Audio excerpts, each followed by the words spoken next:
Partons d'abord à la rencontre de notre dernier vendeur, l'heureux propriétaire de la splendide lampe dont nous vous avons déjà parlé. Il s'agit de Thomas et c'est un grand amateur de films d'action. Pourquoi souhaite-t-il se séparer de cet objet? Réponse en salle d'expertise. Bonjour Thomas.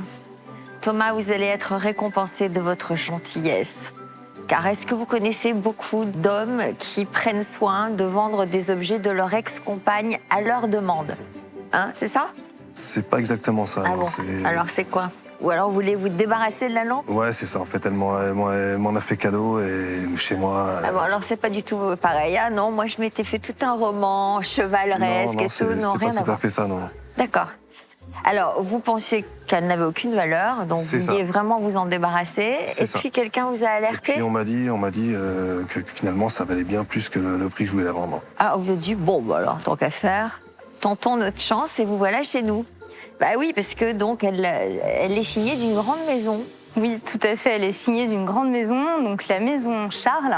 On la connaît bien pour les luminaires français. En fait, l'aventure commence en 1908. On a Ernest Charles qui va racheter en fait le fonds d'un bronzier, la maison Ullmann. Et donc, ils vont se spécialiser dans le bronze et surtout dans les luminaires, dans la réplique de luminaires anciens. Rien à voir avec ce qu'on voit aujourd'hui.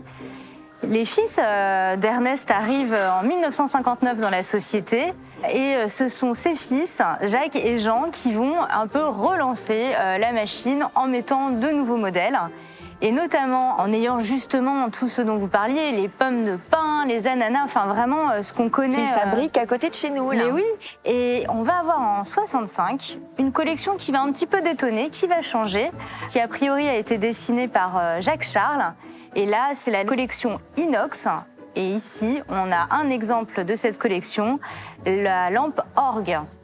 Et Orgue, pourquoi? Parce que ça nous fait forcément penser, quand on regarde ici, à des tuyaux d'orgue.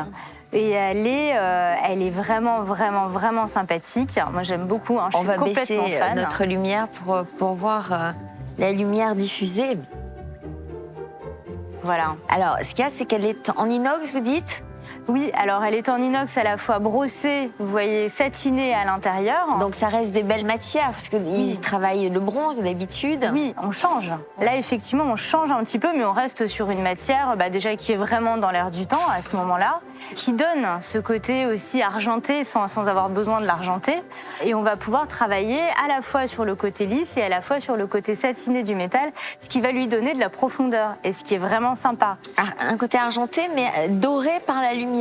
Donc c'est ça qui est marrant. Ça fait un joli mélange. Ça fait un très joli mélange et en fonction effectivement de la couleur des ampoules, on peut peut-être même jouer sur d'autres couleurs. Et ce qui est vraiment sympathique, c'est le côté élancé, le côté fuselé, qui fait qu'on a cette impression de légèreté quand on la regarde.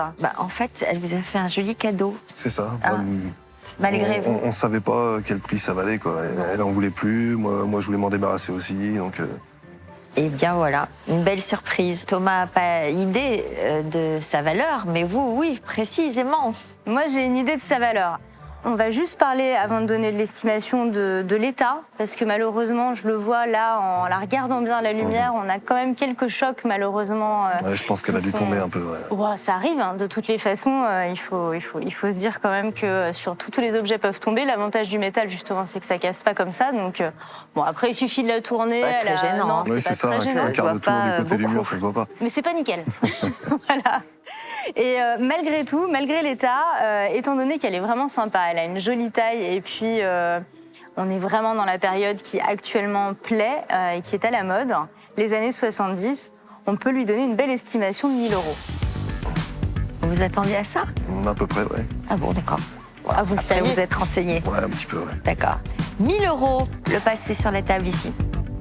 Merci à vous et bonne vente. Au niveau du prix, ouais, je suis agréablement surpris. Je l'ai mis à 20 € sur un site internet.